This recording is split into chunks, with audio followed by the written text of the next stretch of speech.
ఆదిత్య వైభవము. ఆదిత్యుడు అంటే ఎవరో కాదు, సూర్యనారాయణమూర్తి. కశ్యప ప్రజాపతికి 2 భార్యలు, దితి అదితి. దేవతలందరూ కూడా అదితి యొక్క సంతానం. రాక్షసులు దైత్యులందరూ కూడా దితి యొక్క సంతానం. దేవతలందరూ కూడా అదితి సంతానమైన అందరినీ ఆదిత్యులు అని పిలవరు. ఒక్క సూర్యనారాయణమూర్తిని మాత్రమే ఆదిత్యుడు అని పిలుస్తారు. అంటే కడుపారనివ్వాని కన్న తల్లి అని ఇంతమంది బిడ్డల్ని కన్నా సూర్యనారాయణమూర్తి తీసుకొచ్చినంత గౌరవాన్ని, ఆయన లోకహితం కోసం పడేటటువంటి శ్రమని ఇతరమైనటువంటి దేవతాస్వరూపములు ఏవీ కూడా చూపించినటువంటి కారణం చేత తల్లి అదితి తన పేరు చేత పిలవబడడానికి ఒక్క సూర్యనారాయణమూర్తి విషయంలోనే ఎక్కువ ప్రీతి చూపించింది. సూర్యనారాయణమూర్తి తల్లి యొక్క పరిపూర్ణమైనటువంటి ప్రేమకి, తల్లి యొక్క సంతృప్తికి కారణమైనటువంటి వాడు. అందుకే తల్లి పేరు తనకి పుణికి పుచ్చుకున్నాడు, ఆదిత్యుడు అని పిలువబడ్డాడు. ఆ సూర్యనారాయణమూర్తి విషయంలో ఒక విశేషం ఉంది. ఆయన సువతి ప్రేరయతి వ్యాపారేష్వితి సూర్య అని ఆయన గురించి అమరకోశం వ్యాఖ్యానం చేస్తుంది. ఆయన కేవలం ఏదో వెలుగుల ముద్ద ఒక్కటే కాదు, సమస్త జీవులను వాళ్ళు చెయ్యవలసినటువంటి కార్యకలాపముల వైపుకి ఉన్ముఖం చేస్తాడు. ఆ చైతన్య స్ఫూర్తినిస్తాడు. అందుకే సూర్యుడు అంటే కేవలముగా ఏదో ఒక కాంతి ముద్ద మాత్రమే కాదు, ఆయన పరబ్రహ్మస్వరూపం. ఈ కంటితో చూడడానికి వీలైనటువంటి పరబ్రహ్మస్వరూపం లోకంలో సూర్యుడు ఒక్కడే. అందుకే ఉపాసనా విధానంలో సూర్యనారాయణమూర్తి గురించి ఒక ప్రత్యేకమైనటువంటి విషయాన్ని ప్రస్తావన చేస్తారు. సాధారణంగా మనం పూజ చేసేటప్పుడు మనసు నిలబడడానికి ఎదురుగుండా ఏదో ఒక మూర్తిని ఉంచుకుంటాం. ఏదో విఘ్నేశ్వర మూర్తో, లేకపోతే సుబ్రహ్మణ్యుడు, పార్వతీ పరమేశ్వరులో, లక్ష్మీనారాయణులో ఏదో ఒక మూర్తిని ఉంచుకుంటాం. కానీ నేను ఏదో ఒక ఊరు వెళ్ళాను అనుకోండి, నాతో ఒక భగవన్మూర్తిని, ఒక పటాన్నో దేన్నో తీసుకెళ్ళడం మర్చిపోయాను. అప్పుడు నేను పూజ చెయ్యాలి అంటే ఎలా పూజ చెయ్యాలి అని అడిగితే ఉపాసనా విధానంలో ఒక విశేషాన్ని చెప్పారు. సూర్యనారాయణమూర్తి వంక చూస్తూ పూజ చేస్తే చాలు, ఏ మూర్తి అక్కర్లేదు, ఏ మూర్తి దగ్గర ఉండవలసినటువంటి అవసరం లేదు. సూర్యుడు ప్రత్యక్షమైనటువంటి భగవత్ స్వరూపం, పరబ్రహ్మస్వరూపం. అటువంటి పరబ్రహ్మస్వరూపమైనటువంటి సూర్యనారాయణమూర్తి కన్నుల ముందు ప్రకాశిస్తూ దర్శనమిస్తూ ఉండగా ఏ మూర్తి యొక్క అవసరం లేకుండా, అంటే నా ఉద్దేశ్యం ఇంటి వద్ద ఉన్నప్పుడు అని కాదు, ఏదైనా ఊరు వెళ్ళినప్పుడు దగ్గర భగవన్మూర్తి లేనప్పుడు పూజ చెయ్యవలసి వస్తే సూర్యుణ్ణి దృష్టిలో పెట్టుకుని పూజ చేసేయచ్చు. ఆ పూజ పరిపూర్ణమైపోతుంది. అంత గొప్ప శక్తి ఒక్క సూర్యోపాసన విషయంలో సూర్యనారాయణమూర్తి యొక్క దర్శనం చేత సూర్య ఆరాధనగా, మూర్తి లేకుండా ఆరాధనని శాస్త్రం అంగీకరించింది. ఎవ్వడు సృజించు ప్రాణుల ఎవ్వడు రక్షించు త్రుంచు ఎవ్వడనంతుండెవ్వడు విభుడెవ్వడు వాడి విధమున మనుచు బినుచు హేలారతుడై అంటారు పోతన గారి భాగవతంలో. ఈ సమస్త సృష్టిని ఎవరు చేస్తున్నాడో, ఈ చేసినటువంటి సృష్టిని అంతటినీ కూడా ఎవరు నిలబెడుతున్నాడో, ఈ సృష్టిని అంతటినీ మళ్ళీ హేళగా ఎవరు లయం చేస్తున్నారో ఆయనే పరబ్రహ్మం. ఆయనే ఒకనాడు సృష్టికర్త బ్రహ్మగా కనపడతాడు. ఆయనే ఒకనాడు స్థితికర్త శ్రీ మహావిష్ణువుగా కనపడతాడు. ఆయనే ప్రళయకర్త అయినటువంటి మహేశ్వరుడిగా కనపడతాడు. కానీ సూర్యనారాయణమూర్తి దగ్గరికి వచ్చేటప్పటికి ఒక విశేషం ఉంది.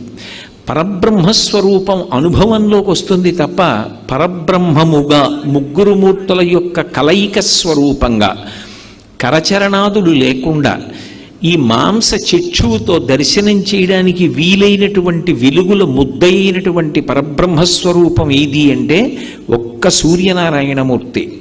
మిగిలిన వాళ్ళెవరినైనా సరే కరచరణాదులతో కూడినటువంటి మూర్తిని మనం ఒక విగ్రహంగా ఉపాసన చేస్తాం.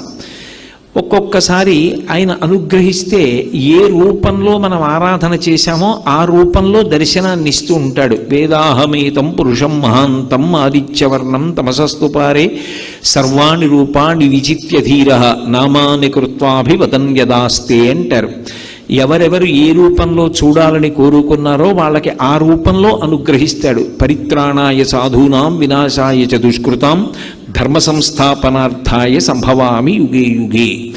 పరమ భాగవతోత్తములైనటువంటి వారు అంతటా నిండిపోయినటువంటి ఆ పరబ్రహ్మాన్ని ఒక రూపంతో చూడాలి అని కోరుకున్నప్పుడు ఘనీభవించినటువంటి నీతి ముద్దల ఒక రూపాన్ని తీసుకుని ఆ రూపంతో దర్శనాన్ని ఇస్తాడు.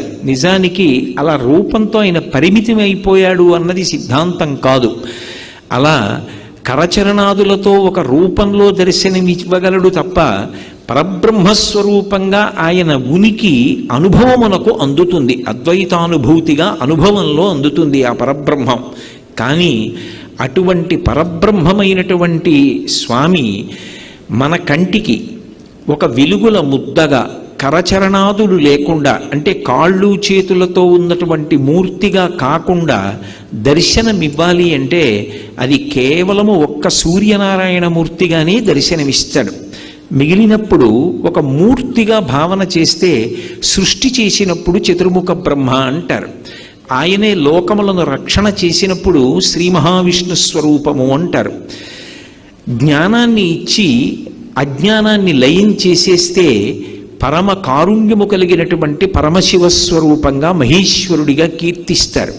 కానీ ఈ ముగ్గురు మూర్తులు కూడా ఒక్క సూర్యనారాయణమూర్తి యొక్క తేజస్సు మారడంలో మనకి అనుభవంలో దర్శనమిస్తాడు. ఎలా అంటే ఆయన ఉదయేతు బ్రహ్మణో రూప, ఉదయకాలంలో ఉండేటటువంటి సూర్యనారాయణమూర్తి యొక్క బింబం ఏదుందో ఆ బింబాన్ని బ్రహ్మగారిగా సృష్టి చేసేటటువంటి చతుర్ముఖ బ్రహ్మ యొక్క కాంతిగా అందరూ కూడా భావన చేస్తారు. ఎందుకని అంటే బ్రహ్మగారి యొక్క ఇల్లాలు బ్రాహ్మి. బ్రాహ్మి అంటే సరస్వతీదేవి. సరస్వతీదేవి యొక్క కటాక్షము కలుగుట అన్న మాటకు అర్థం ఏమిటంటే తెలియని విషయము తెలియుట దగ్గర ప్రారంభమై వివేకమునందు పరిసమాప్తమగుట. విషయాన్ని తెలుసుకుంటూ వెళుతున్నాను అనుకోండి, ఏదో ఒక విషయం గురించి బాగా ఆలోచించాను, ఇప్పుడు నాకు అర్థమైంది అంటాను. ఇలా తెలుసుకుంటూ వెళ్ళేటటువంటి ప్రక్రియ సరస్వతీ కటాక్షం. చిట్ట చివరికి ఇది ఎక్కడ పూర్తయిపోవాలి అంటే చిరంజీవన్నీవ క్షపిత పశుపాశం వ్యతికర పరానందాభిక్యం రసయతి రసం తద్భజనవాన్ అంటారు శంకరాచార్యులు వారి సౌందర్యలహరిలో. చిట్ట చివరికి వివేకం కలగాలి. వివేకము అన్న మాటకు అర్థం ఏమిటంటే నిత్యానిత్య వస్తు వివేకం. ఏది ఎప్పుడూ ఉండేటటువంటి శాశ్వతమైనది, ఇది నిత్య వస్తువు, ఇది కదలదు, ఇది ఎప్పుడూ ఉంటుంది, ఇది శాశ్వతం. ఇంకొకటి జగత్, అది ఎప్పుడూ ఉండేది కాదు, అది ఒకనాడు ఉంటుంది, ఒకనాడు వెళ్ళిపోతుంది. ఈ జగత్తు ఉన్నా లేకపోయినా ఆయన మాత్రం ఉంటాడు. లోకంబులు లోకేశులు లోకస్తులు తెగిన తుది అలోకంబగు పెంజీకటి కావల యవ్వండే కాకృతి వెలుగు అతనిని సేవింతున్నట్టారు పోతన గారు భాగవతంలో. ఈ లోకాలు, లోకంలో ఉండేటటువంటి లోకేశులు, లోకస్తులు అంటే లోకములను పరిపాలించేవాళ్ళు, పరిపాలింపబడేటటువంటి వాళ్ళు, పాలకులు, పాలితులు, ఈ జగత్తు అంతా కూడా ప్రళయ జలముల యందు మునిగిపోయిన తరువాత కూడా ఏ ఒక్కడు కాంతి స్వరూపమై సూర్యచంద్రులతో సంబంధం లేకుండా ప్రకాశిస్తూ ఉంటాడు. నత్ర సూర్యోభాతి చంద్రతారకం నేమా విద్యుతో భాతి కుతూయమగ్ని త్వమేవ భాంతమనుభాతి సర్వం తస్య భాషా సర్వమిదం విభాతి అంటుంది ఉపనిషత్. చిట్ట చివరికి అందరూ ఎక్కడికి చేరిపోవాలి అంటే ఆయనకి దగ్గరికి చేరిపోవాలి. నదులు ప్రవహించి ప్రవహించి ప్రవహించి చిట్ట చివరికి సముద్రమునందు కలిసిపోతాయి. సాగర సంగమం పవిత్రం. అందుకే అంతర్వేది సాగర సంగమ స్నానం అంత ప్రఖ్యాతి. ఓ శాస్త్రం చదువుకోవడం కానివ్వండి, ఒక కళ గురించి తెలుసుకోవడం కానివ్వండి, ఏదైనా సరే వీటికి తనంత తానుగా యోగ్యమైన కాలం ఏది అంటే సూర్యోదయం నుంచి 88 నిమిషములు వెనక్కి లెక్క పెట్టాలి. అలా వెనక్కి లెక్క పెడితే ఏ కాలము ఉంటుందో అది సరస్వతీ కటాక్షమునకు అత్యంత యోగ్యమైన కాలంగా ఋషులు నిర్ణయం చేశారు. బ్రాహ్మీ ముహూర్తము అంటారు. బ్రాహ్మీ అంటే బ్రహ్మ యొక్క శక్తి స్వరూపమైన సరస్వతి. ఆమె కటాక్షం ఉంటుంది వాతావరణంలో. అందుకే సుప్రభాతం కానీ, ప్రథమ దర్శనం కానీ, పూజ కానీ, సాత్వికమైనటువంటి విషయములను అనుష్ఠించడం కానీ అన్నీ కూడా బ్రాహ్మీ ముహూర్తంలో చేస్తాని. తెల్లవారుజామున లేచి కూర్చుని చదువుకో అంటారు. ఎందుకని అంటే ఆ తెల్లవారుజామున చేసేటటువంటి ప్రయత్నంలో మనకి ఆ సూర్యుని యొక్క శక్తి బ్రహ్మగారి యొక్క శక్తిగా, బ్రహ్మగారి అనుగ్రహంగా, బ్రహ్మ ఒకటి సరస్వతి ఒకటి కాదు, బ్రహ్మ బ్రాహ్మి వాళ్ళిద్దరూ కలిసే ఉంటారు. ఆ అనుగ్రహము ఆ కాలమునందు పరిఢవిల్లి ఉంటుంది. అందుకే ఉదయకాలమునందు సూర్యబింబాన్ని ఏ రూపంగా చూస్తారు అంటే బ్రహ్మస్వరూపంగా, సృష్టికర్త స్వరూపంగా చూస్తారు. అదే మధ్యాహ్నేతు మహేశ్వర. మధ్యాహ్న కాలం అయిందనుకోండి, ఆయనని మహేశ్వర స్వరూపంగా చూస్తారు. మధ్యాహ్నం మహేశ్వర స్వరూపము అన్న మాటకు అర్థం ఏమిటంటే ఆయన విశేషమైనటువంటి కాంతితో ఉంటాడు. అది ఎవరు భరించగలిగినటువంటి తేజస్సు కాదు. అంత తేజస్సు కలిగినటువంటి పరమాత్మ ఆయన అలా ప్రకాశిస్తుండగా ఇక ఎక్కడ చీకటి అన్నది ఉండడానికి వీల్లేదు. అంటే తమో గుణాన్ని, అజ్ఞానాన్ని పోగొట్టగలిగినటువంటి శివస్వరూపమై ప్రకాశిస్తూ ఉంటాడు. జ్ఞానదాత మహేశ్వర. అదే సూర్యబింబం సాయంకాలం ఉపాసన చేస్తున్నారనుకోండి, సాయంకాలే స్వయం విష్ణు. సాయంకాలం ఉండేటటువంటి సూర్యబింబం సాక్షాత్ విష్ణు స్వరూపంగా కీర్తింపబడుతుంది. ఇప్పుడు ఆయనే ఉదయకాలంలో బ్రహ్మ. అందుకే సూర్యుడికి ఉండేటటువంటి పేర్లు కూడా చాలా చమత్కారంగా ఉంటాయి. ఆయనకి మిహిర అని ఒక పేరు. మిహిర అంటే కేవలము కాంతిపుంజమని కాదు, ఈ భూమిని అంతటినీ కూడా తన నీటి చేత తడుపుతాడు. ఏదో నీటి చేత తడపడం ఒక్కటే కాదు, ఏ నీటి చేత తడుపుతున్నాడో ఆ తడిపిన కారణం చేత అంకురములు లోపల నుంచి పైకొస్తాయి. అప్పటి వరకు నామరూపాలు తెలియకుండా భూమి మీద పడిపోయి ఉండిపోయినటువంటి గింజలు ఆ నీరు తగిలిన కారణం చేత సుస్పష్టంగా గుర్తుపట్టడానికి వీలుగా ఒక అంకుర రూపంలో, ఒక మొక్క రూపంలో పైకొస్తుంది. అంటే ఆయన మిహిర అన్న పేరుతో సృష్టి చేస్తాడు. సృష్టికర్త అయి బ్రహ్మగారై ఉంటాడు. అదే స్వామి పూష అని ఒక పేరుతో ఉంటాడు. పూష అన్న పేరు కలిగినటువంటి సూర్యుడు ఈ లోకములన్నిటినీ కూడా రక్షణ చేస్తూ ఉంటాడు. ఆయన అనుగ్రహం లేదనుకోండి, అసలు ప్రాణుల యొక్క ఆరోగ్యం నిలబడదు. అందుకే ఆరోగ్యం భాస్కరాది చేత్ అని పేరు. ఆరోగ్యములకు కారణం ఎవరు అంటే ఒక్క సూర్యబింబమే. ఆయన నుంచి వచ్చేటటువంటి వెలుతురు వలన, ఆ కాంతి కిరణముల వలన ఆరోగ్యం నిలబడుతుంది. ఇప్పుడు ఆధునిక కాలంలో వైద్యులు, శాస్త్రవేత్తలు కూడా అంగీకరిస్తున్నారు. సూర్య భగవానుడి యొక్క కిరణములలో ఉండేటటువంటి విటమిన్ డి వలన ఎముకలకు పుష్టి కలుగుతుంది, శరీరం పెరుగుతుంది అని అంగీకరిస్తున్నారు. కాబట్టి ఆయన లోకములకంతటికీ కూడా పోషకుడై రక్షణ కల్పిస్తాడు. సూర్యకిరణములు తగలని చోట ఒక మొక్క ఉంచారనుకోండి, ఆ మొక్క వడిలిపోతుంది, మాడిపోతుంది, ఆ మొక్క పెరగదు. సూర్యకిరణములలో ఉన్నటువంటి శక్తిని తీసుకుని చెట్లు తమ ఆకులలో పత్రహరితాన్ని తయారు చేసుకుంటాయి. ఆ పత్రహరితమును ఆహారంగా ఉంచుకుని చెట్లు వృద్ధిలోకి వస్తాయి.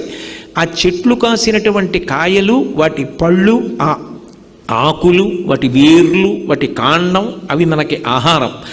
అది ఒక్క మనుష్యులకే కాదు, సమస్త ప్రాణికోటికి. ఆ విధంగా ఆయన లోకములనన్నిటినీ కూడా పోషిస్తున్నాడు, లోకములను రక్షిస్తున్నాడు. సూర్య కిరణముల చేత ఎన్నో సూక్ష్మాంగ జీవులు నశించిపోతుంటాయి. సూర్య కిరణముల చేత తప్తమైన పదార్థములు ఏ ఉంటాయో అవి చాలా కాలం నిలవ ఉంటాయి. దుర్గంధం రాకుండా నిలవ ఉండేటట్టుగా ఒక పదార్థాన్ని తయారు చేయగలిగినటువంటి శక్తి సూర్య కిరణములకు ఉన్నది. ఆ ఒడియాలు పెట్టినప్పుడు ఆ తడితో, ఆ పిండితో కలిపి ఆ గుమ్మడి ముక్కల్ని ముద్దగా ఉన్న వాటిని తీసుకెళ్లి సూర్యకిరణములలో తప్పం చేస్తే అవి గట్టిపడి ఎండిపోయిన తర్వాత డబ్బాలో పెట్టి మూత పెట్టి నెలలు ఉంచినా సరే అవి ఏ విధమైనటువంటి దుర్గంధాన్ని పొందవు, అందులోంచి చెడు వాసన రాదు. సరికదా? ఎన్నాళ్ళైన తరువాత మీరు మళ్ళీ వాటిని వేయించుకుని తిన్నా అవి ఔషధీ విలువలను కలిగి ఉంటాయి. అలాగే మామిడికి సంస్కృతంలో ఒక విశేషమైన పేరు రసోవై సహ అంటారు. రసోవై సహ అంటే భగవంతుడు. రసాలము మామిడి చెట్టు, భగవంతుడి పేరు కలిగిన చెట్టు మామిడి చెట్టు. దాని ఆకులు శుభకార్యానికి చిహ్నం, దాని కాయలు దాని పళ్ళు విశేషమైనటువంటి ఔషధీతత్వం. అటువంటి మామిడిని నిలవ ఉంచి 365 రోజులు ఇంట్లో ఉపయోగించాలి అంటే ఒరుగులు అని మా చిన్నతనంలో మామిడి ముక్కలు చేసి సూర్యతప్పం చేస్తారు, సూర్యకిరణములలో ఎండబెడతారు. ఆ ఎండిపోయిన మామిడి ముక్క సంవత్సరంలో మామిడికాయ దొరకనటువంటి సమయంలో వంటలో వాడుకుంటే మళ్ళీ మామిడికాయ తెచ్చి కోసి వంట చేసుకుని ఏదైనా ఒక పదార్థాన్ని తయారు చేసుకుంటే ఎటువంటి రుచిని అనుభవిస్తారో అదే రుచిని అనుభవించడానికి యోగ్యమైన స్థితిని సూర్యకిరణములు కల్పిస్తున్నాయి. కాబట్టి ఆయన కిరణముల యందు అంత శక్తి ఉంది.